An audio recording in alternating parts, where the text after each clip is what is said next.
সম্মানিত মুমিন ও মুসলমান দিনী ভাই ও বোনেরা, আসসালামু আলাইকুম ওয়া রাহমাতুল্লাহি ওয়া বারাকাতুহু। আপনারা দেখতেছেন অদৃশ্য জিন ও জাদুর কোরআনিক চিকিৎসা চ্যানেল, সঙ্গে আছে আমি মোহাম্মদ জসিমউদ্দিন। তো সম্মানিত হযরতগণ, আজকে আপনাদের মাঝখানে খুব গুরুত্ব একটা বিষয় নিয়ে আলোচনা করব ইনশাআল্লাহ, যে আহ, জাদু সম্পর্কে বিস্তারিত কথা বলবো ইনশাআল্লাহ। তো হযরতগণ, জাদু কিন্তু দুইভাবে করা হয়।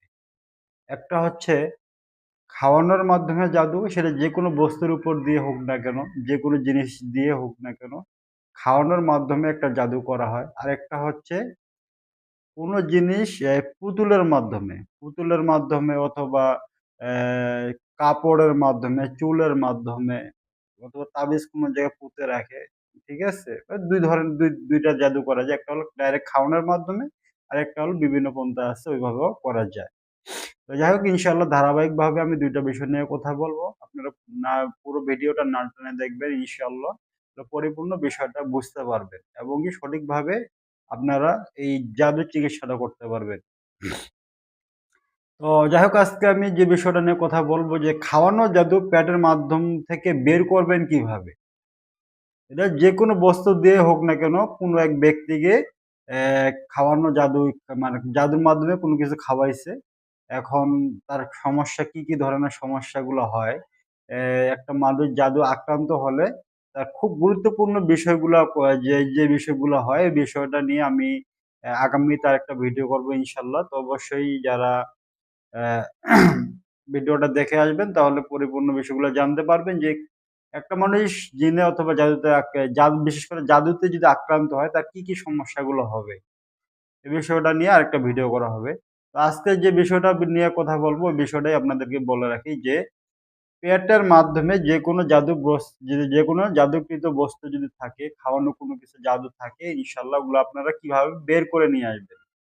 কারণ যদি আপনি জাদুকৃত বস্তুগুলা অথবা যে জিনিসগুলা দিয়ে জাদু করে আপনাকে খাওয়ানো হইছে, ওই জিনিসটা যদি না বের করে নিয়ে আসেন, তাহলে ওই রোগীটা কোনোভাবেই পরিপূর্ণ সুস্থ হবে না। তার কারণে অবশ্যই পেটের জাদুগুলো আপনাকে বের করতে হবে। তো বের করার জন্য খুব সহজ একটা পদ্ধতি আপনাদেরকে শেয়ার করবো ইনশাআল্লাহ, এবং এটা ১০০% পরীক্ষিত। ১০০ তে ১০০ কাজ হবে। আপনার যেকোনো মুত্তাবিরেরা এই কাজটা করে দেখবেন। আমি নিজেও এইভাবে পেটের জাদু যদি থাকে, আমি নিজেও এইভাবে কাজ করে বের করে থাকি ইনশাআল্লাহ। এটা আমার ১০০% পরীক্ষিত একটা আমল। তো অ্যা এটা ১০০% আমার পরীক্ষিত একটা তদবির। অবশ্যই আপনারা যে কেউ প্রয়োগ করতে পারেন, কোনো সমস্যা নেই। তো প্রথমত যখন আপনার কাছে রুগীটা আসবে, আসার পরে অবশ্যই কি করবেন? উজু সহকারে পাক পবিত্র অবস্থায় জায়নামাজের উপরে বসাবেন। একটা কাগজের টুকরা নিবেন।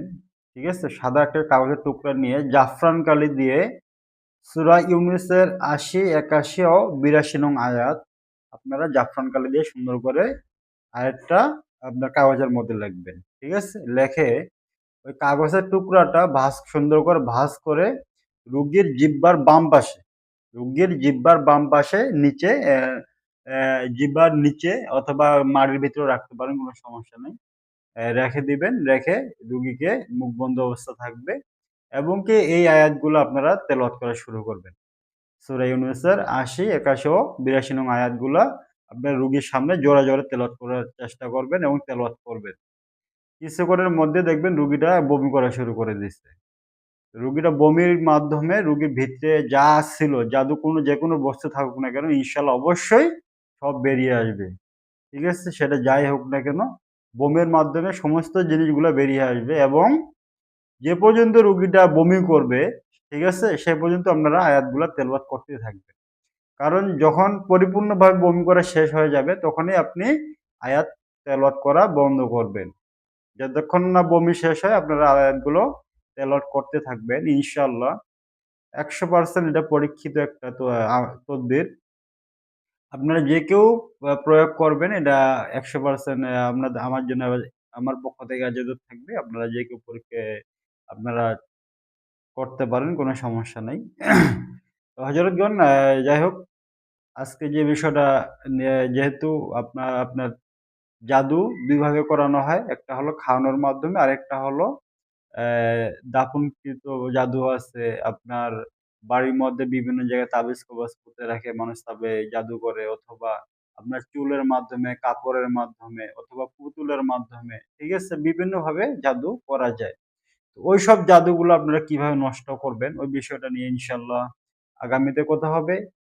এইজন্য সামনের পরবর্তী ভিডিও পাওয়ার জন্য অবশ্যই চ্যানেলটি সাবস্ক্রাইব করে পাশে থাকবেন ইনশাআল্লাহ। তাহলে পরিপূর্ণ বিষয়গুলো আপনারা জানতে পারবেন। আসসালামু আলাইকুম ওয়া রাহমাতুল্লাহি ওয়া বারাকাতুহু।